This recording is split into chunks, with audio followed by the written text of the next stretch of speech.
نحمدہ ونصلی علی رسولہ الکریم اعوذ باللہ من الشیطان الرجیم بسم اللہ الرحمن الرحیم۔ میرے پیارے بھائیوں، بزرگوں، دوستوں اور پیاری بہنوں، السلام علیکم ورحمۃ اللہ وبرکاتہ۔ سدا خوش رہیں اور ہمیشہ پھولوں کی طرح مسکراتے رہیں اور ہر قسم کے دکھ درد تکالیف اور مصائب سے محفوظ رہیں، آمین ثم آمین۔ دوستو، آج کی اس مختصر نشست میں بہت ہی قیمتی عمل آپ لوگوں کے ساتھ شیئر کرنے والا ہوں، بہت ہی اچھی معلومات۔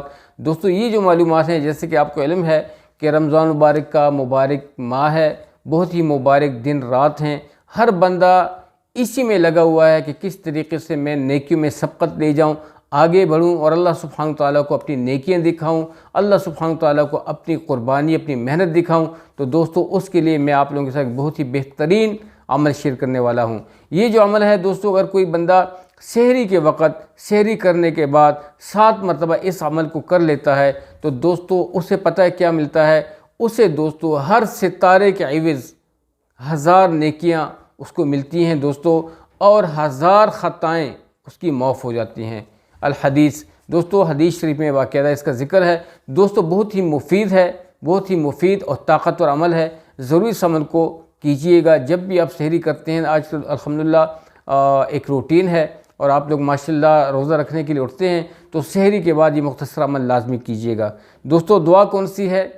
لا الہ الا اللہ العلی القیوم القائم علی کل نفس بما کسبت۔ دوستو پھر سن لیجئے، لا الہ الا اللہ العلی القیوم القائم، لا الہ الا اللہ العلی القیوم القائم علی کل نفس بما کسبت۔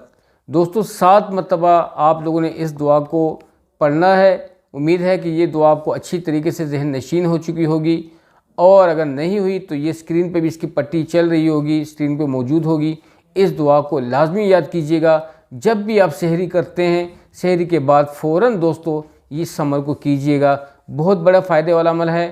7 مرتبہ پڑھنے سے آپ کو بہت بڑا فائدہ ہوتا ہے۔ ہر ستارے کے عوض آپ کو 1000 نیکی ملتی ہیں، اور دوستو 1000 گناہ، 1000 خطائیں آپ کی معاف ہو جاتی ہیں۔ تو بہت ہی مبارک عمل تھا۔ میں نے کہا کہ چونکہ نیکیوں کا مہینہ ہے، ہر بندہ نیکیاں کمانے میں لگا ہوا ہے، اور لوٹ مار کا مہینہ ہے۔ اگر اس لوٹ مار کے مہینے بھی ہم لوگ پیچھے رہ گئے تو نقصان والی بات ہوگی۔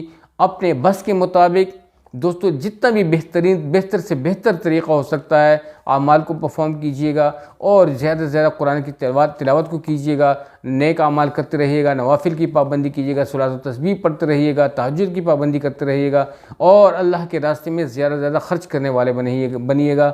جو سخاوت کرتے ہیں ان کے لیے رزق کے دروازے کھول دیے جاتے ہیں۔ اللہ سبحانہ تعالی ہمیں اس پر عمل کرنا نصیب فرمائے اور سب کے ساتھ شیئر کرنے کی توفیق عطا فرمائے۔ ضرور دوستو سب کے ساتھ شیئر کریں۔ آپ سب کے ڈھیر ساری دعاؤں میں یاد چاہوں گا۔ السلام علیکم ورحمۃ اللہ وبرکاتہ۔